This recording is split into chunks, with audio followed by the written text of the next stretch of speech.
We're back, and this is another episode of Super BS. My name is Brian. This is Brian. F you. Brian. Hashtag always funny. Oh my god. Okay, never mind. We're gonna skip the name segment from now on and just continue into what is going on. It's also still Donna. Oh yeah. Okay. Sorry, Brian. Brian Donna. Brian Donna Gust Dankerson the third. Yeah. Junior. Actually, I want to do stuff a little bit out of order. We have a really, really interesting week coming up with the Nintendo Switch releasing tomorrow. So instead of going straight to what we played, let's talk a little bit about that. Have you guys been checking out any of the news recently? Yep. I've just been watching people play 1-2 Switch drunk, and that's just been hours of entertainment for me. The preferred way of playing it? The preferred way. I mean, is there? Because when you come out with a party game, are you expecting people to play it sober? If it's a Mario Party or that, no. But I mean, like, remember when the Wii released all like their emotion games, like the tennis, like You can't play those drunk. You'll throw your controller through your I damn know, screen, but you man. have a lot of people who like to be drunk, and they're like, hey, what if we mix tennis and booze together? That sounds like a nasty combination.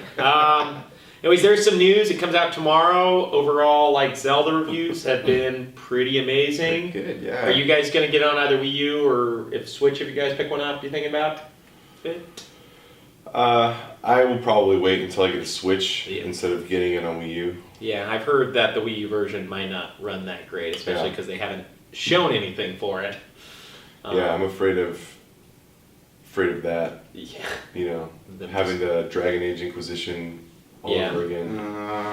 Where I played on 360. Somehow, Inquisition on 360 looked worse than Dragon Age 2. It was weird though, because I saw it in the stills, like when they compared them side by side, that the Wii U, like in some instances, actually looked better than the Nintendo Switch. Dragon Age is not on the Wii U. Not yet. It's not yet. Yeah, it's coming out to the Wii U. They're bringing Dragon Age 2. I can't wait to play the Wii version of Dragon Age. The Wii, the original Wii. It's got motion controls. It's got none of the side quests. Hey, I mean, we don't know what the car wreck of Elder Scrolls is going to look like on the Switch yet, so Oh, wow. anything's possible. Yeah, man. I just think Nintendo not being Activision or EA, hopefully they'll take better care of it than release it like Call of Duty Black Ops 3, where they took out the multiplayer and everything looked like, you know, garbage. But I don't know. I'm excited. Zelda's been like really, really well reviewed. I might keep my Switch pre-order. How would you like that to be your job, to port games to Nintendo systems? Oh, God. Where you're like the big game like Call of Duty, where it's like, hey, we're going to pay you to take a game that already exists and make it worse in every way, and everyone's going to hate you for it. That is Or maybe best job. They sit around their conference room and like, all right, so we sold a lot of copies of this game. How do you think we can make people hate us? Let's put it on Well, Nintendo. no, because usually it's a third party, right, that does the ports? It is. It's another. They hire an outside company, and I guess they don't give them a lot of support, and they pay them normally very little money to try to get in a short deadline. So that'd be like a sweatshop for video games? Yeah. Well, I just feel bad for the companies because they're like, they just take all the work they can get type groups, and then they, you know, try to pump out the game, and then it comes out, it sucks, and everybody hates them. But it can't be great, like if the hardware limitations make it so that you has to look bad, to get the multiplayer for the only thing worthy in a Call of Duty game. Yeah. Do you think though that's why like Ubisoft does like kind of wash their hands of Nintendo Switch right now, just because they haven't had massive success with their games being ported on Nintendo in the past? Well, I think Ubisoft is just so proud of Assassin's Creed and towers, and lots of towers, according to Brian. And Zelda's got some towers in it, so Zelda's just taking Ubisoft. And yeah, I think that Ubisoft is just, you know, Well, unless they're probably just getting fed money from Sony. Unless it gets canceled, Ubisoft's actually releasing Steep. Do you guys remember that game that came out last year? The weird skiing, snowboarding game? That's coming out on Nintendo Switch. And Rayman Legends, the game that was originally a Wii U exclusive, is also coming to Nintendo Switch. So they are bringing games, Just really, really old games that nobody cares about. Rayman's cool. Yeah, Rayman Legend was great when I got it free with Xbox Games with Gold, but It was great when I didn't pay anything. yeah, I'm excited to not pay again. They have. I was reading, and this took place way back, but they interviewed Randy Pitchfork of Pitchford. Pittsford.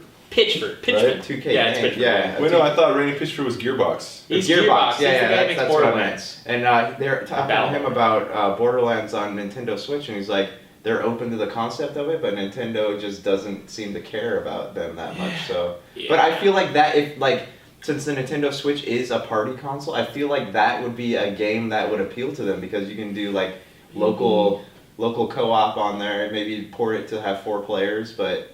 I'm concerned Nintendo is never going to learn from these mistakes. However, on a lighter note, they did announce a bunch of cool indie games coming out. I mean, they'll probably those. I don't know if you guys saw the trailers. Yes. Like Shakedown Hawaii looked like cool Retro City Rampage sequel. Wargroove looks like an Advanced War sequel. Overall, it's like cool. I just think they don't care that much about third-party publishers, and companies like Gearbox want to push graphics. I mean, not push graphics, but they want to at least have the modern day stuff. And Switch is not going to be a modern day console. That's the problem right there too, is that they're already trailing behind as far as like performance goes. So like how long they have to have really like some really great games to lure people in because they're, as far as like graphics and visuals go, they're already behind in the race. I don't get it these days because I know that's how the Super Nintendo was. It was underpowered, right, compared to the Sega and all that kind of stuff, and they still dominated. Yeah. They're that's not going to work. I don't think anymore because the problem is that things are so third party based now. Like most of the great games are third party based, and on top of that, a lot of the Japanese. Seems just like a lot of Japanese game companies are just churning out games that just aren't great anymore, or don't at least don't appeal Western. And I don't really mean that in the way that someone like Phil Fish means that when he says that. Like Mario sucks. Because I love Japanese games, and I get tons of enjoyment out of non-Tales games that come out of Japan. So. But what I mean is that there's not enough. There doesn't seem to be enough support, at least on Nintendo, and then enough interest, like to generate kind of like if you look at the Super Nintendo catalog, it has so many games, especially so many great RPGs, and Nintendo just doesn't have that anymore. And then the companies that make those games, like they're either nowadays they make games that are 20 times as long as a Super Nintendo RPG and like not even half as good. Yeah. And they're all at least try to be either like as close to an anime as possible or graphically. You gotta get that niche market. Yeah, or I just mean like. Why is that so appealing though? Like it's fun to look at every once in a while, but like what's the big appeal for people? I think a lot of it has to do with the game engine. I feel like these engines are already established, so you get to make your game quicker. And there are people out there, they're not us, that want 100-hour games, that maybe only buy like 2 games a year, and they want all of their games to last them the whole year, and they don't mind just playing the same thing over and over. I think part of it too is that there might be something to just the current state of, like, I don't know, the way things are in. What am I trying to say here? I lost my train of thought. There might be something to, like, obviously the more complicated systems these days with like the environment for graphics and stuff like that is so much more. If people have to spend so much time making an engine just to run a game, they want to make a huge game out of it or something like that. And I understand it costs a lot of money. That's why like the Horizon Zero Dawn game that just came out, like Death Stranding, the new Kojima game, is going to use that engine. They're going to get their money's worth. But Nintendo's not concerned with that. However, Nintendo does have some good news. It is probably going to be the Vita 2. I think we're talking about. I know you and I both love the Vita. But wait, didn't Sony just announce a patent for a new handheld system? They did, yeah, So which is crazy. Won't that be the Vita 2? All I'm talking about, though, man, is I want my Vita 2, aka Nintendo Switch, to not have eShop music, which it took out. I want to have friend codes, okay, which Nintendo Switch is now announced to have friend codes. I want to have all the good stuff. I want the controller, the Joy-Con, the left one, to desync every 20 minutes, which Nintendo has. No, these are all real concerns. There are friend codes are back. Everybody loved them so much from 3DS and the original Wii that they just brought them back. Everybody loved them. And there's no eShop music anymore, which was super awesome. I think the composer's name is Koji Kondo. He's a Nintendo composer, he does a lot of stuff. He did all the Nintendo OS music, and I guess they took that out, which is dumb. And on one last piece of negative news about it, the Joy-Con, the left Joy-Con seems to desync if you put your hand around it certain ways, so they're like, when they're developing all this, they're like, how can we get people to buy our product and then not be able to play it? It's a weird thing. I am still really excited because, like a lot of people, I want a Zelda machine, and that is what the new Nintendo Switch is going to be. And not by that, I do not mean the new Nintendo Switch that will release next year, but the original Nintendo Switch. How like as far as like Zelda goes, it sounds like that's going to be the main factor that people go and buy a Switch for is Zelda. Yeah. So how have they announced like season passes or DLC? Like there is season passes and DLC, which are a terrible idea in my opinion. I don't think Zelda is about season passes or DLC. The game is supposed to take, and from reviewers' estimates, like 50 to 100 hours. So I don't want to go back and fight a new, I can't remember if it's a dungeon or like a small cave, but that's what they're adding. That's it? They have 2 packs of that. So there's not going to be like any more story added onto it? I think the second pack might have some story, but that's not Zelda. Like that is Zelda, Nintendo games, and I like DLC for Mario, I like it for Smash Brothers when just adding a character, but Zelda games, like... What Mario game has DLC? Mario Kart.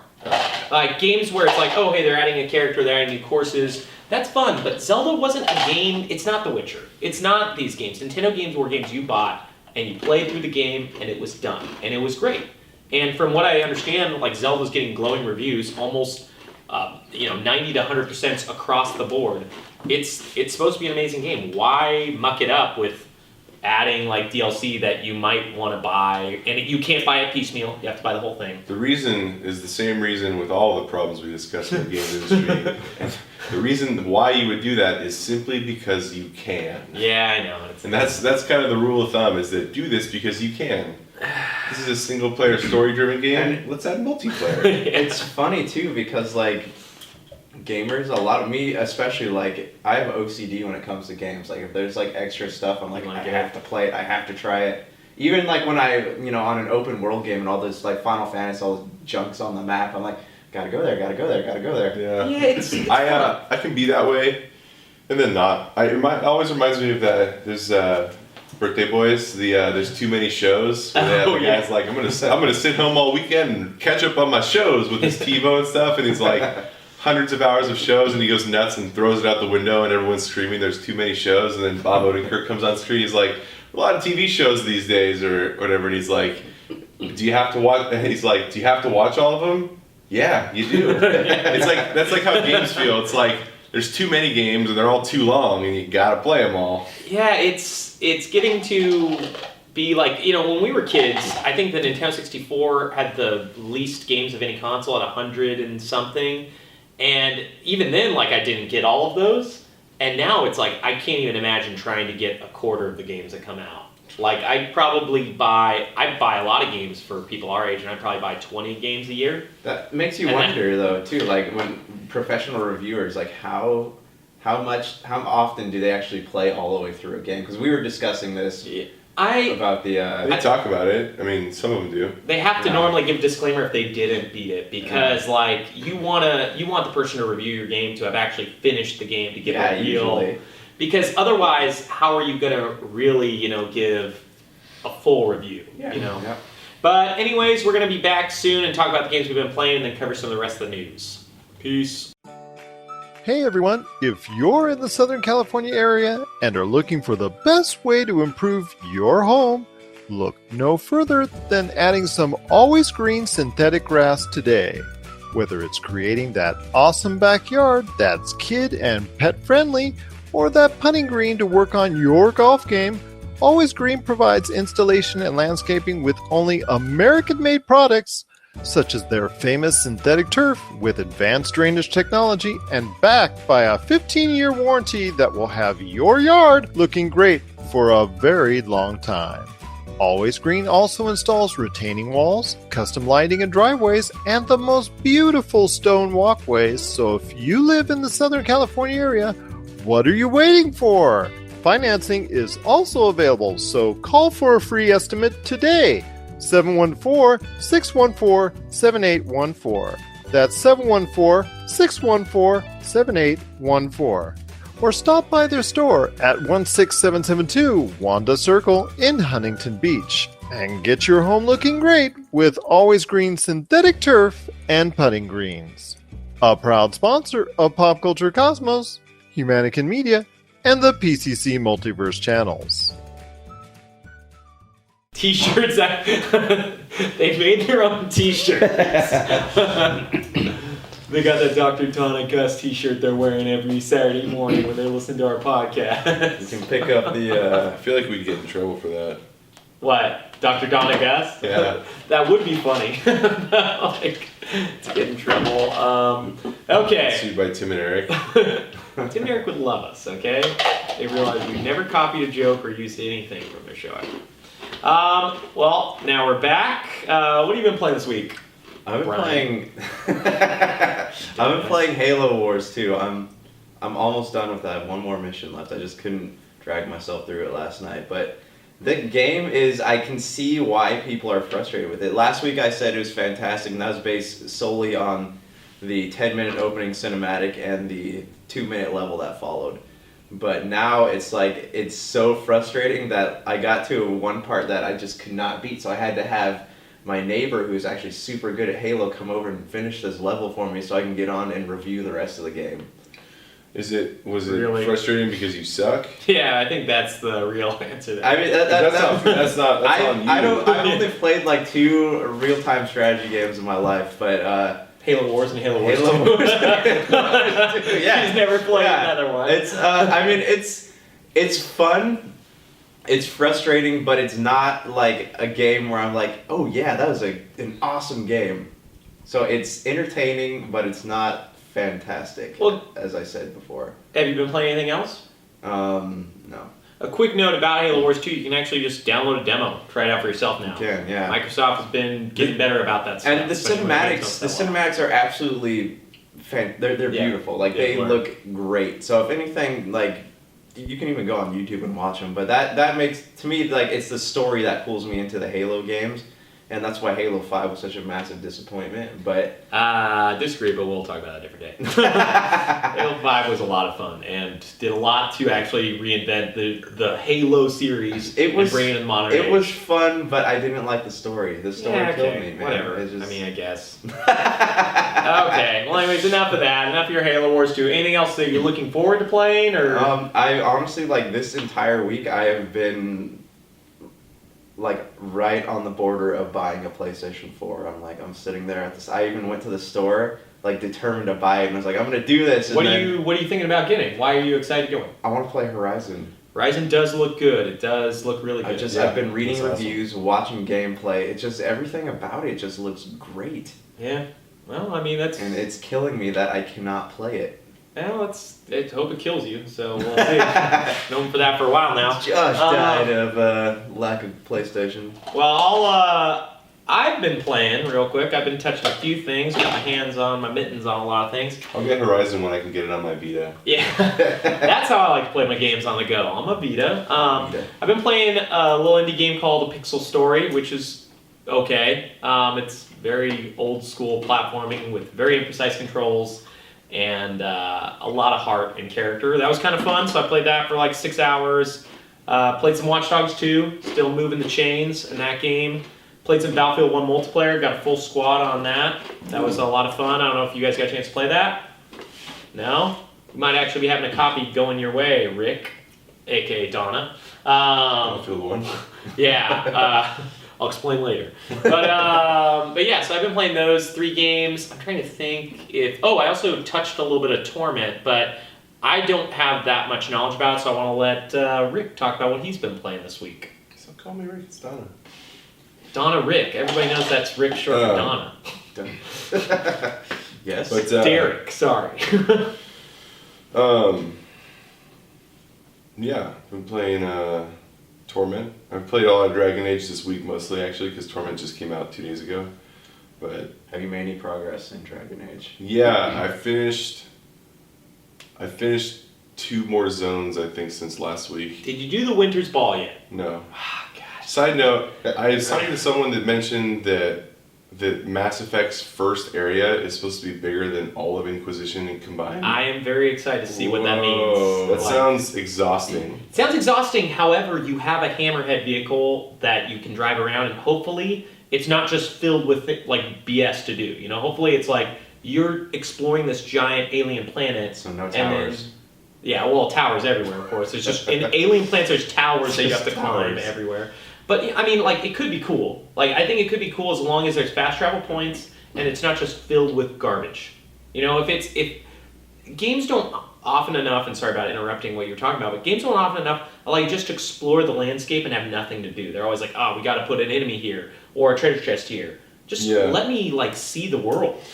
Yeah, I just don't want a bunch of meaningless side quests. Because that's the thing, Mass Effect, for any faults it has, it's certainly not bloated. Yeah. Which is nice. And I love like the story-driven nature of, you know, and the limited side quest nature of the main trilogy of Mass Effect. So if this Mass Effect becomes like open world side quest fest, it sounds exhausting. I mean, because it's going to end up me doing a bunch of chores that I'm going to not read anything for. Yeah. It's just that I want to get it done. Because you just want to get it done. I'm sure, and it has nothing, you know, I'm sure that the main story will be cool, but all of the other stuff will probably not be very interesting if it's going to be that. You know, it's like I just don't like things like that. It's like they reveal it as like, oh, this is supposed to impress you. It's so big. Yeah, it's always This doesn't impress a talking me. point. It just of the sounds review. like that's another thing. Like, well, it's that way because we can. You know, like. But anyway, speaking of engaging with meaningful content, I also started playing Torment. Tides of Doom and Era. And I don't know what it is about Torment. It reminds me a lot of Pillars of Eternity. It's nothing like it in many ways, but what reminds me about it is that I'm very interested in reading everything. So I love Dragon Age, like I've said a million times, but I skip everything that's not main story or like character, like anything that's not a cutscene or like a conversation that like with my characters and stuff. I just skip over because it's like when like you find like side quests and Easter eggs that are like you find a note on someone's body and it's like, okay, I could read this note or I can just go to the next quest point. It's like Just skip this So note. it's very, very non-rewarding. yeah, so it's like I skip everything, and I even think Thetis is like a fascinating world. It looks cool. Like I love the concept of Grey Wardens and all that kind of stuff. Like I think it's great, but I'm just not interested because there's just too much. But for some reason, there's too much, and it's also not engaging for some reason. The story is engaging, but the side content.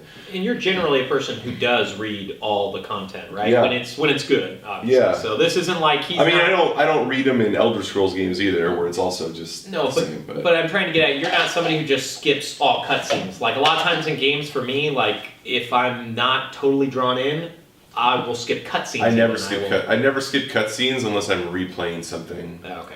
Um, I just want to get that across to everybody listening that Yeah. Dragon Age has a lot of useless stuff that even somebody who likes story, lore, and cutscenes is like over it. Yeah, and that's the same thing. I mean, that was like Kingdoms of Amalur, which was like a really fantastic game, but they built up so much how R.A. Salvatore like made this whole world, and there's all this lore, and there's so much lore in every conversation. It's like, I mean, let me just play this cool looking game. Isn't that kind of what makes Elder Scrolls good, though? Is that you don't have cutscenes to cut through. Like you die. They do have just- cutscenes in Skyrim. Not many. Not many, but yeah, I a couple. mean, you're not forced, like when you die, you're not forced to like watch A cutscene again. cutscene Yeah, it's not a again, just to go JRPG. back. Yeah, you're also Yeah. not forced to read anything. In Yeah, you can just game. you know, there's all these books, you can choose to read them if you want to, but I get all my information from Make the Liar, so. Elder Scrolls is great because you learn the lore by just experiencing the world. You don't actually. I mean, I couldn't tell you much of what happened in Skyrim other than there's a dragon and you're following them and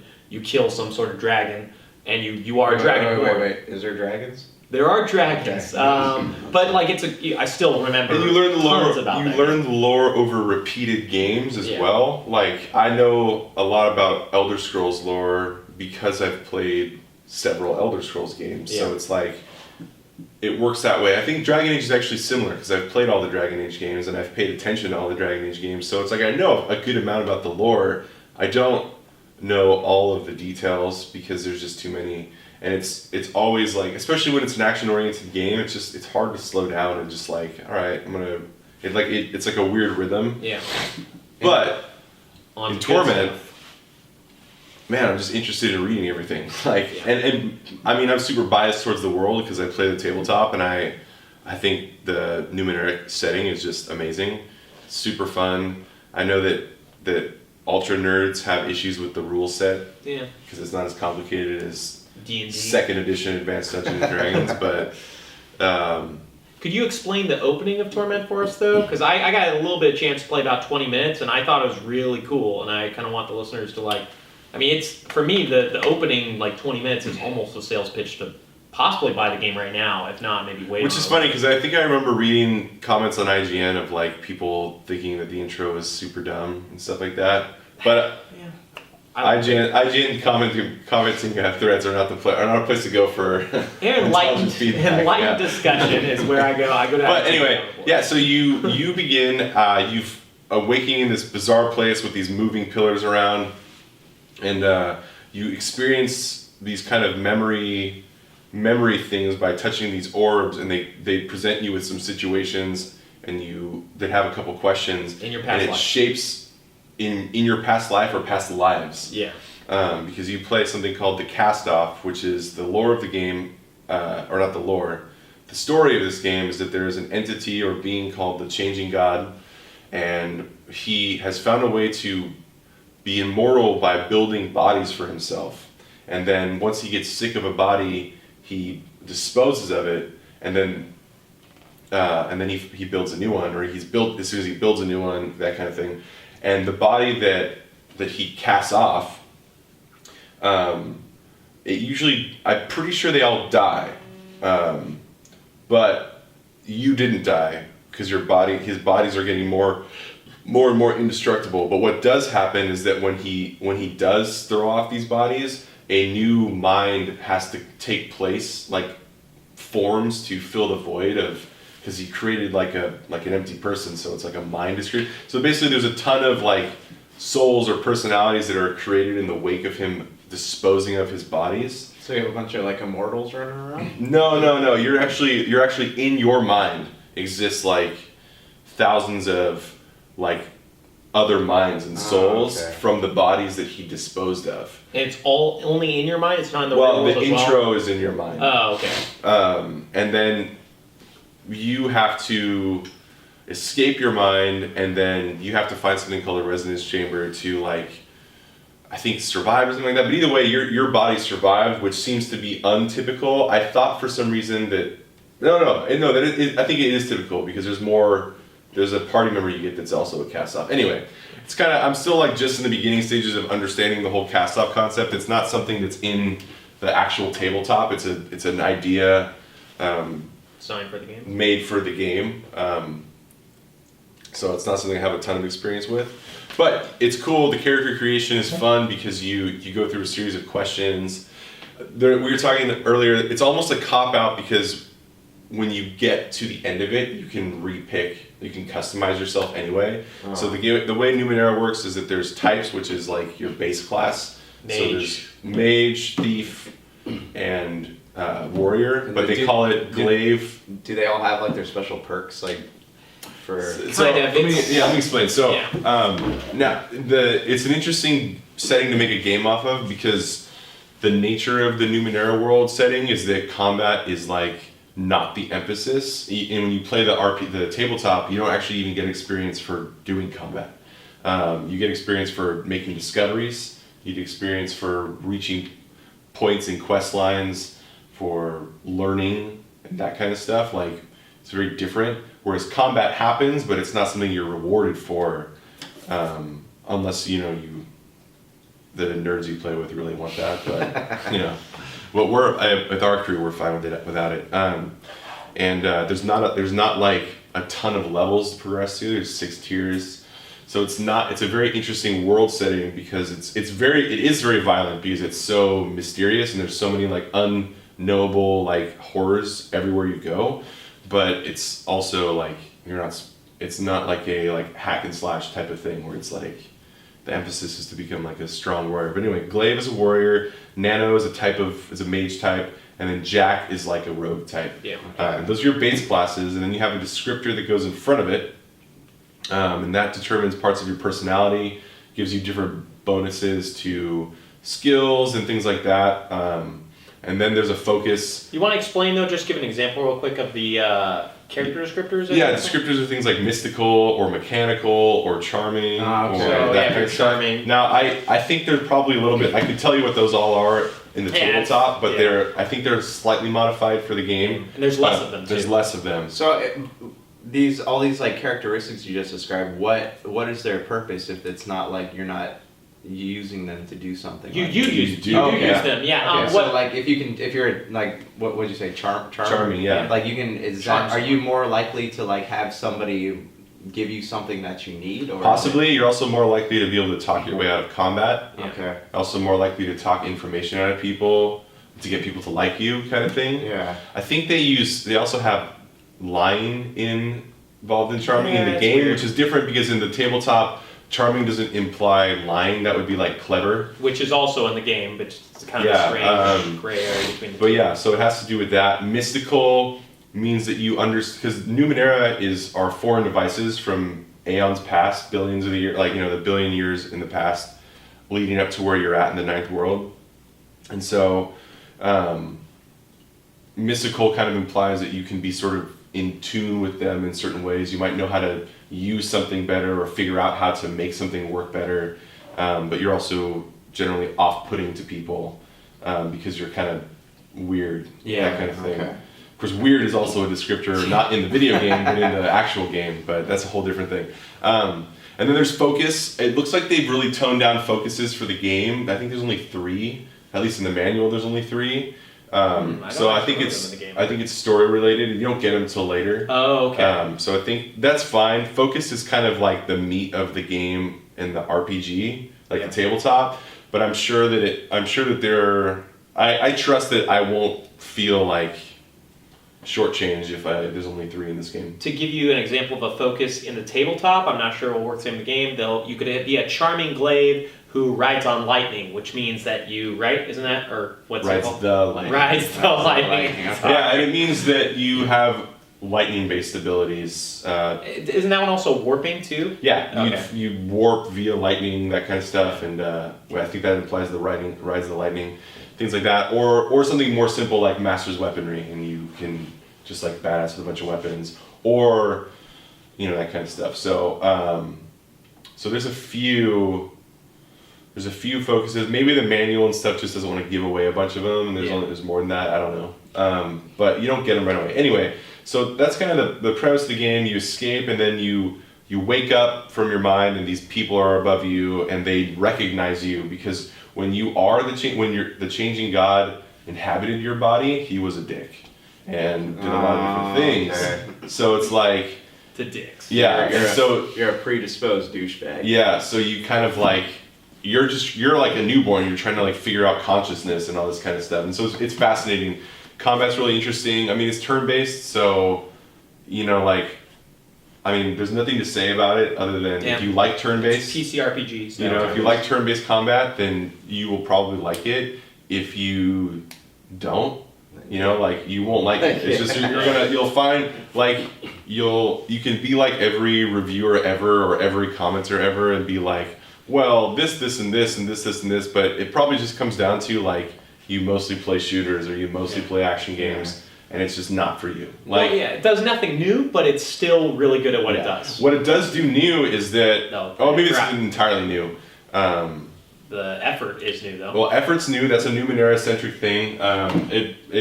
That's a whole conversation in and of itself. Yeah, well, it allows you the ability to use points that you have to increase odds of doing something successfully, but you have a set amount of these points. Yeah. And we could go into that, but that'd be way too I don't want to go into like a detailed thing on all the systems because we don't have that much time. But combat's interesting because the areas you explore are filled with these ancient devices called the Numenera, which are all mysterious, and you can use them in combat. I was in combat with these people. And there was just a device. I didn't really know what it did, but I was able to interact with it and use it, and it ended up spraying poison on everybody. There's another one that I ended up successfully using, and it demoralized everyone. Everyone, you guys as well as the bad guys? No, all the bad guys. And then after that, I was able to convince them to stop fighting me. So it's like, cool. I talked my way out of that combat, so it was kind of fun. Yeah. So it sounds like it's a pretty like massive game. It is and it isn't. I think what I've read is it's like side quests and everything. It can be like 40 hours. That's 20. Some people have said. But the text level of it is also supposed to be more text than like the Bible. I've heard. It's very similar to a novel. But what I'm understanding that pretty early on is that there's just you can't do it all in one. You can't I think a lot of games that offer choice and consequence, they come up with some type of way for you to do everything. Yeah. Like an Elder Scrolls game. It's like you can do all of the good stuff and then you can still join the Dark Brotherhood if you want to. Yeah, I did that. Do that every game. Yeah, it's like or even like there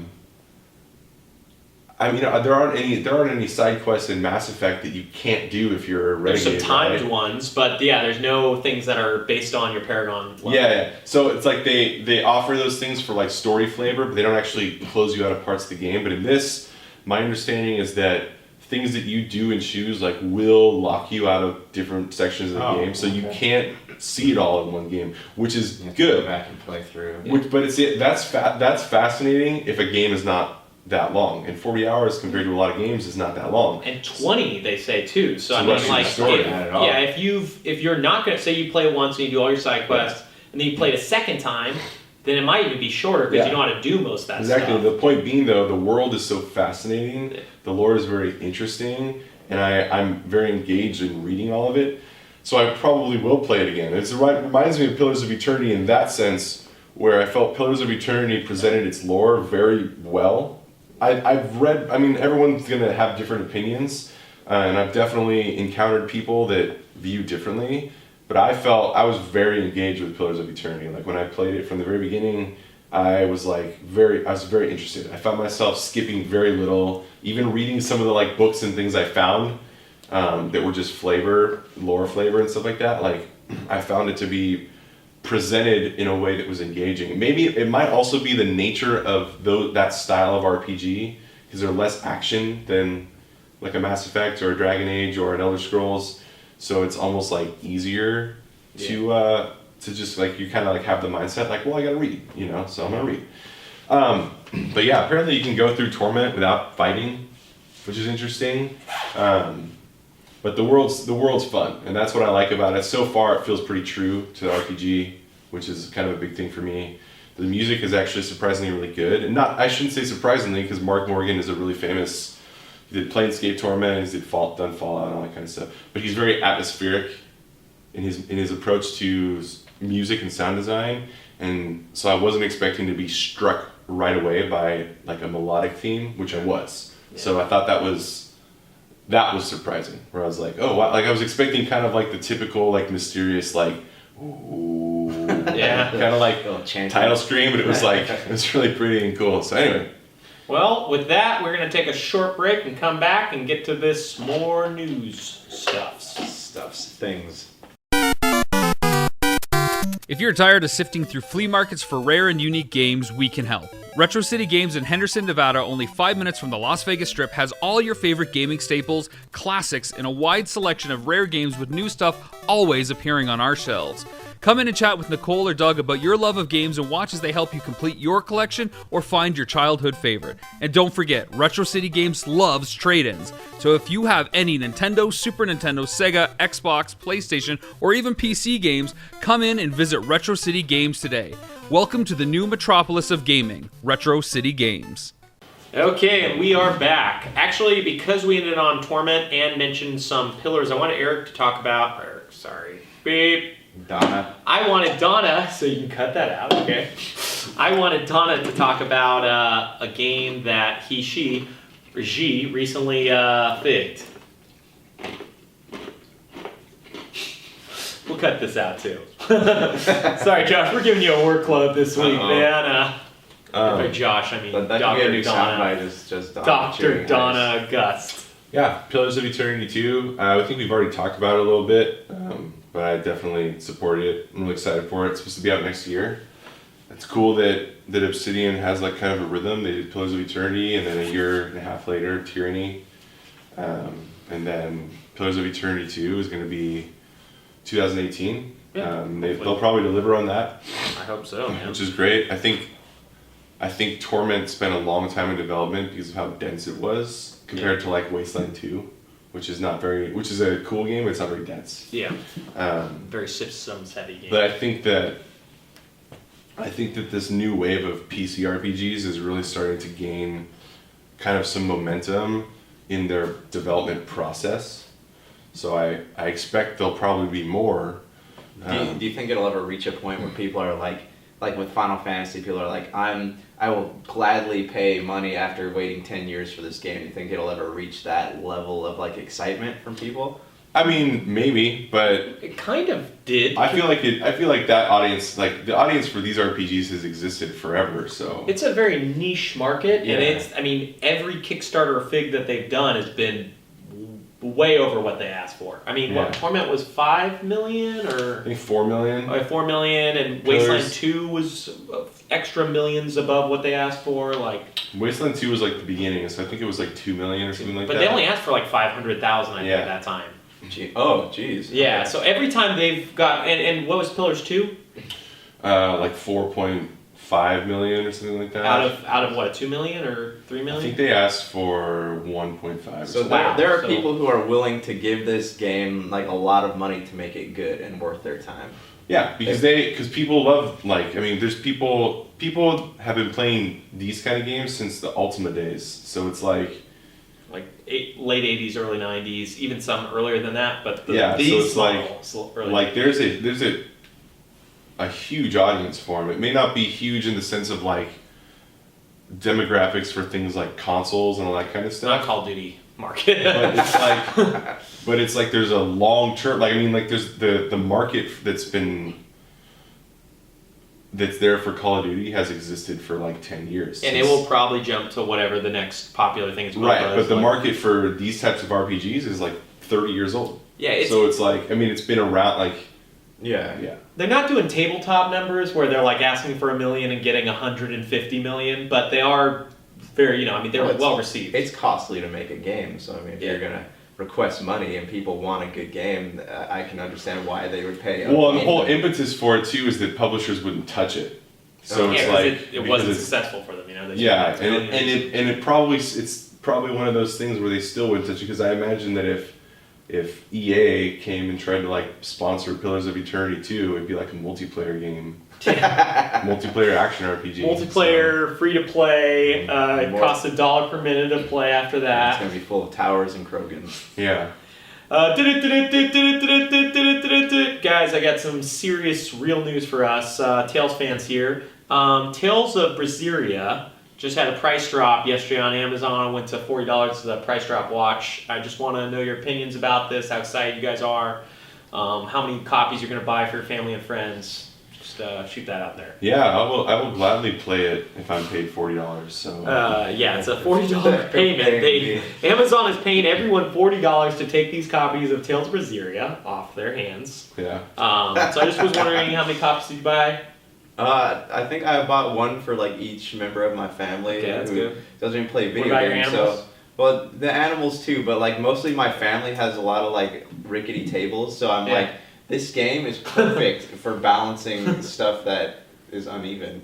Okay, I guess we don't have any real Tales fans here. I bought 7 copies myself at $40. It was a steal. I know it won't ever drop lower than that because Tales games never drop in price. It's like a Black Friday deal that people go and buy like 30 copies of it. I think you could probably buy most Tales games, like older ones, for like $1 or $2 on Amazon nowadays. Like, I don't know. Some of them are worth money. yeah, I guess. I still have a sealed copy of Vesperia, I think it is. And Sealed, I don't. Keyword sealed. Oh, So you haven't even played it yet. I've got an OG copy of Tales of Destiny on PlayStation. It's worth like $100. Well, okay, the first one or whatever. Is it Fantasia, I guess, first. sealed? Second one. No. That game's good. Really? Well, you should sell it and make a lot of money so you can buy Braziria. I've tried. Everyone tries to lowball you. I'll just highball them. Can you? Yeah. People are bad. So about JRPGs, ones that we actually like, there was some Final Fantasy 15 news that came out. You want to? I mean, I don't know if I Wanna call tell it to us? news as much as Final just like Fantasy an 15 interesting. newscast. Yeah. We are a Final Fantasy 15 newscast. We also talk about Switch. We have And- 2 topics. And Tales of Berseria, of course. Well, we're never going to let that die. Yeah, well, it's not really news as much as just like a interesting little tidbit. The lead writer Dan Inu, I don't know how to pronounce his name. He said that Noctis is based off of. I think his first name's Dan. Are you sure that's Dan. right? Yeah, no, that's I mean, Japanese guy, Dan. Dan. Hey, you never Can't be know. right. You never know. But Dan Inu. he said that the character of Noctis is based off of Kurt Cobain. So I know we were talking before about how you're tired of the mold of Is like. that why Noctis likes to ride shotgun? Oh, Finish. That is too soon. I mean, You know what's funny? I just thought of that. That wasn't like that's pre-planned. Don't I take feel this like- off the podcast. Trademark that joke, man. If we ever have like a live IGN show, comment board. Yeah. we should do stand up. IGN comment board. That's where that comment's going immediately. Yeah, where all the trolls are. But But it's just interesting because it's not he wanted to kind of break the mold of like your whiny teenage anime character. it shows a whiny Seattle. So he chose, I mean, Yeah. yeah, I mean, I don't know how much sense that makes. He kind of reminded me more of Cloud. Justin Timberlake. Of Cloud after like Advent Children. You know how he's kind Well, of. I thought I didn't think Noctis was like that at all. They jokes around a lot. Yeah. I didn't think he was a very brooding character at all. I thought he was pretty. He's not brooding, he has moments reached a point of when he brood. was super broody. Like the entire like back half of the game was. Yeah, where his fiance dies. Spoilers! I mean- Spoilers! Wait, bro, get over it. We have to put a giant spoilers right over that and then bleep Erik out. Where his fiance lives. You can Lives. put that in. Hey, it depends on which ending of the game you think is the proper ending. You interpret. Yeah. Yeah, I thought he was a pretty atypical character because he wasn't annoying. I mean, He wasn't annoying. That's true. I liked him. I liked all the characters in that game. I mean, we've talked about this probably enough that everybody's like, please don't talk about this anymore. But yeah, I mean, it was great. It was just a great game. Everybody was kind of enjoyable. There was a lot of BS side quest stuff. I think we all agree on that. But it was a great game in there. But one thing that's cool is I didn't get it from GameStop. Did you get it from GameStop? no. Did you get it from GameStop? I did. Okay, well... I tried to. They wouldn't let me buy it This- new. Only Yeah, used.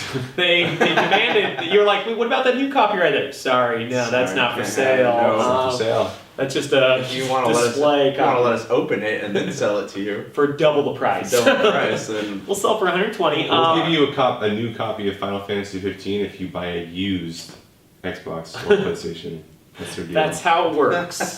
Well, anyways, if you did buy it from GameStop, they gave you a download for a side-scroller beat-em-up called King's Tale, which looked pretty cool. It takes place, 30 years before the events of Final Fantasy. So what I'm assuming is that it takes like what's the Immortals name? Corrin? Core. And Sid and Regis, and talks about kind of their journey. Because remember in the game how they show that picture of all them hanging out together? Doing the same thing. doing the Yeah, same it was. exact That was a thing. really cool moment. I thought it was cool. And so that I think is what the game is about. I haven't played it yet, but All right, well, it's free to download on PSN or Xbox Live, so you guys should check that out. check it out. We also have some cool price dropping stuff if you're into the world of VR. Oculus just announced a price drop of $200. So the original Oculus VR came out, or the Rift came out at $600 just for the headset. And then last year they released the Touch, which are their hand controllers, for additional $200. Yeah. And now, I don't know why, we'll probably talk about that, but the headset and the controllers combined are $600. So a $200 price. Now, that's, for some reason, I thought Oculus was the one that's on PlayStation. It's not, right? No, PSVR is the PlayStation exclusive. Oculus VR or Oculus Rift is the one that has its own storefront. And then there's HTC Vive, which is the Steam. Wait, who was attached to Xbox then? We don't know yet. That's supposed to be announced with Scorpio. The rumor is Oculus, but Oculus has been I thought Oculus was originally attached to PlayStation, right? No. It's always been PlayStation announced their own little thing. Oh, okay. And the PlayStation one is the cheapest. It's also the lowest powered and has the most issues, but it's at Is $400. it the PlayStation Move in 3D? Yeah, you need Move controllers. controllers. You do need Move controllers and a PlayStation camera or the old PlayStation Eyes. I thought that was a joke when I read that. We need more wands. And they also use Wiimotes. What? Do Wiimotes work on the Switch? Do we know that? I hope not. So funny. Please, no more accessories. So what do you guys think about this? I don't have a VR. I don't know if either of you guys do. I've played someone's VR who had like the phone. What were the Samsung? Cardboard or the Samsung No, Gear? it's a Samsung Gear, and it was cool, but it's not like something that. Unless it's like a game that I really want to play, like gaming VR, it's just not something that appeals to me. Like it has to be maybe like a big platform. Maybe in the Xbox Scorpio they'll announce it, but like a big platform game, yeah, maybe I'll try it out. But it's not for me. It's like cell phone games. I'm not gonna go out of my way to play something like that. It's the same. It reminds me of Wii games, of cell phone games. Like I just. Oh man, Wii shovelware. I think it's like it all seems like the same gimmick, like the promise of something new. But it's like, it's a gimmick to me. Like, obviously it's a much more expensive gimmick, and maybe that's why they're trying to sell it. Like, well, this isn't like cell phone games, and this isn't like Wii games because it costs you $1,000. But like, it's not like that. It's $1,000. It's a lot more money. Those are $1. This is $1,000. That's literally what it feels like to me, though, because you know that they're gonna be filled with shovelware for years to come. And most of them are like 15 minutes. Yeah, and they're all gonna. I mean, it's got to be bad for you somehow. Like worse for you than regular games. And so that's gonna come at like by the time you start getting good games, everyone's gonna realize it like gives you a new form of cancer or something. It reminds me of cancer. Yeah. You guys ever see Total Recall when they go into the thing and all the people are connected to the booths and they're like driving cars having sex? Did you ever see was it Demolition Man where they had sex through VR? Or is that Judge Dredd? I think that's actually Judge Dredd, right? And him and Sandra Bullock, they go into the VR and that's how they have sex in the future. I think that wasn't. That's the Lake House. That's Demolition Man. Is that the one with Wesley Snipes? It's either Wesley Snipes and Sylvester Stallone or Sylvester Stallone. I thought you said it was Sandra Bullock and Sylvester Stallone. Well, no, Wesley Snipes and Sylvester Stallone have the sex scene. Sandra Bullock's just there watching. They're having sex in the VR. Is that? You don't remember that scene? Murder, Death, Kill, whatever that movie that is, which I think is maybe Judge Dredd or Demolition Man. They have they both go into VR, and then he thinks he's gonna have sex. Because he came from the past or something like that? In the future, they don't have physical contact anymore because of disease and stuff. So they wear VR helmets, and that's how they do it. How's that? That's the app I'm waiting That's great because it's not the Oculus Rift VR. And it's not. They didn't have Move controllers, so it's not PlayStation VR either. You don't have to pay for the accessories. Yeah. Future man, let's just get those. Okay, but real quick though, do you think that this is like motion gaming? Like the price is dropping because it had its time where people are like, oh, that's an interesting concept, and then they're dropping price because nobody cares anymore. Like it's. Well, it's funny because I think there is that probably people don't care, but I also think something that's weird about VR gaming is that it's been like a thing that's, it's like been thought of as like an inevitable. Like how many movies in the 80s showed like the future with like virtual reality and all that kind of stuff? Oh man, it's true. It was awesome. If it ever becomes like in Futurama where you go on the internet, yeah, maybe. I don't remember that. What happens? They go to go on the internet. You wear VR masks, but you can walk around online and stuff. Okay. But it's like with the VR, you're sitting there, so there's always going to be that to it. It's like.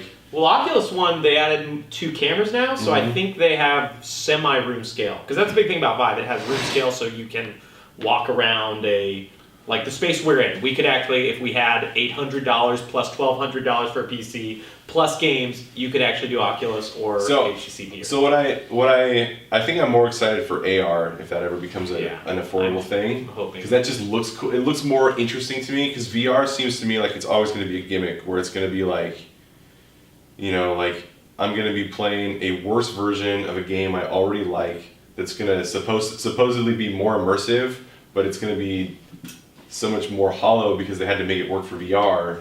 Yeah. Do you know what this reminds me of? Remember the Xbox Connect version of Disneyland? Everyone's like, it'd be so cool to play. Go to Disneyland on my Xbox, and by the time you're done playing, you're like, this is just as exhausting as being there in real life. Were you at my house when I tried playing that one time, and like nothing ever worked? Like there were people, I got people over, and I was like, guys, it's so cool, and nothing. I could get nothing to work. I couldn't even get into one of the games. I was like, watch, and I kept trying to do the motions, and it was like, why is this not picking me up?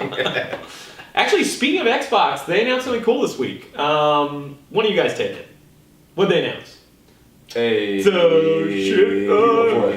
You're obviously more excited about it than we are, so please. Yeah, I kind of am excited. I'm not going to probably do it, but Xbox announced a Games Pass, which is kind of like a Netflix service, but instead of just streaming, you download the games, and you have the game on your console so you don't have to worry about like streaming lag till they cycle it out and give you another one. They're expecting to do about 100 games in the service, and it costs about $10 a month. It's not like the PS Now where you need to buy a whole year. You can just buy it monthly for $10, and it's. How much is PS Now for a year? Well, they'll have deals where it's 100, which is really good, but most of the time they sell it. I can't remember. Or you can pay $15 a month. Okay. So it's either $15 a month for the streaming service monthly, or it's.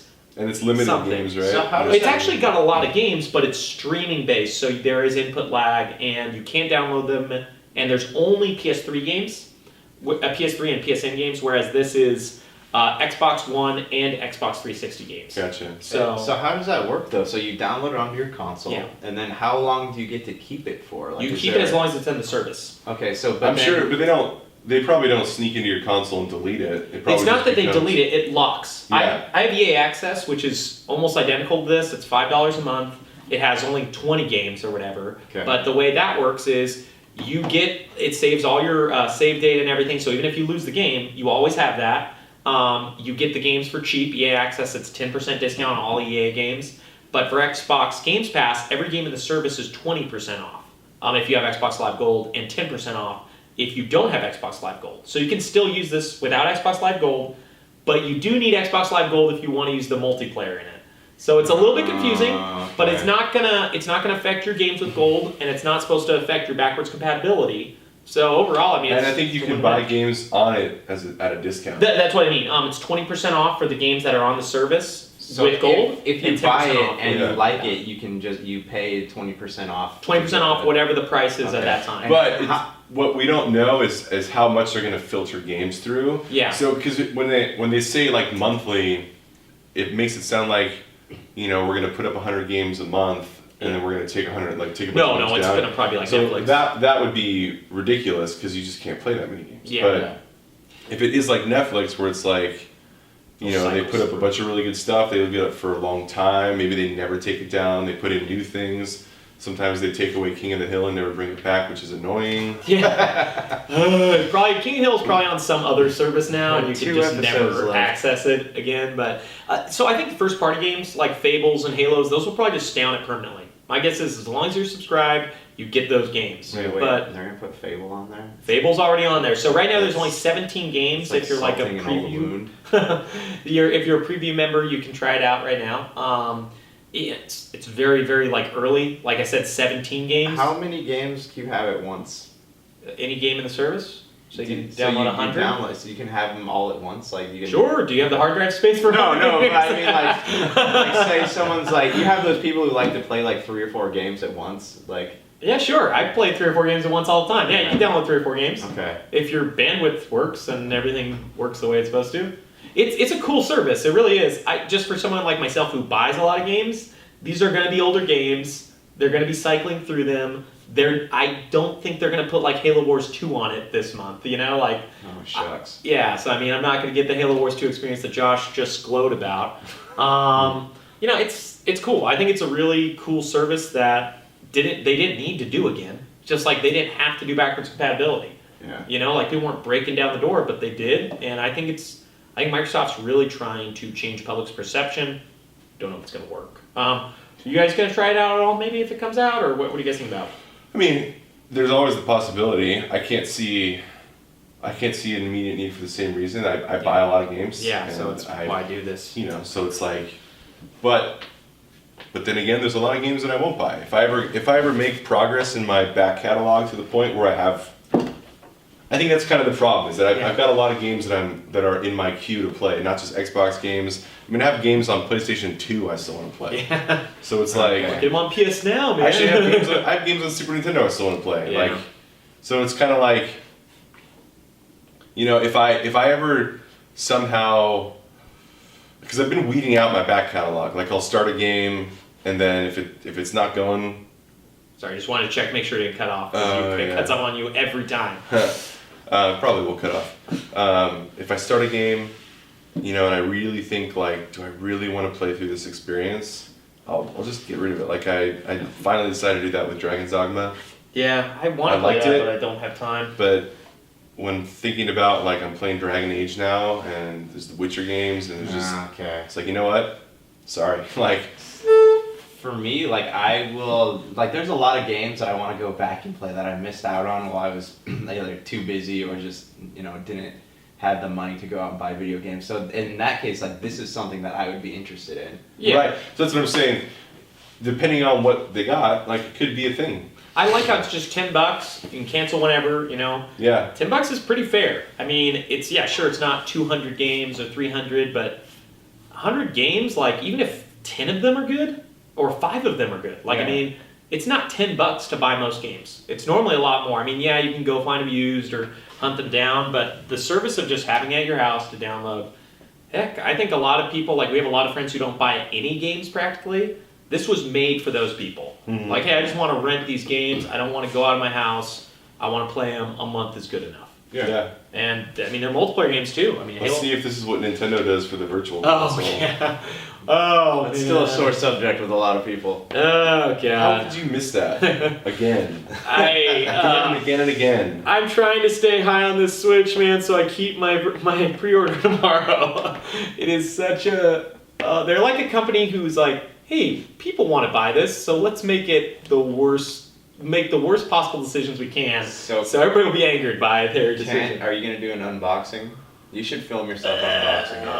I don't know. Don't film yourself playing it. Just have your cell phone out and just film yourself. Because nobody's ever going to do that tomorrow. Yes. There's But not if 2 million If there was videos ever out a good time to cash in on views, it would be right now. You know It's like that Nintendo's there's like- already like 50 unboxing Nintendo's videos. like having like a brother that like can't get a job and keep a job. He's like constantly embarrassing your family, but then once a year he gets you a really thoughtful Christmas present, and like you forget about it. And it's like, I love you though. It's Michael Fulton, man. So it's just like you like forgive them, even though they constantly blow it. Oh, Nintendo Switch. Oh, Nintendo just as a whole. Okay, and with that, I think we're going to wrap up this week of Super BS. If you want, you can tweet at us. Put that tweet right on the screen behind us. Boom, tweet. And you can email us put that right up on the screen. I'm not sure we have an email yet, but we'll figure out how to use that one of these days. Yes. And anything else you guys want to add before we wrap this bad boy up? No, I mean, hey, we'll put up an email address. Send us your comments on the Nintendo Switch because we are curious to know what you guys think. Keep it classy, San Diego. Just made that one out. That's good. I mean, yeah, definitely not. Anything from you, Donna? Don't use my trademark slogan. No. Okay. All right, that's a wrap. That's a wrap. Yeah, you should just stop right before your rap, and then we just cut all that and then add a beat noise. Sorry, I keep calling you Eric.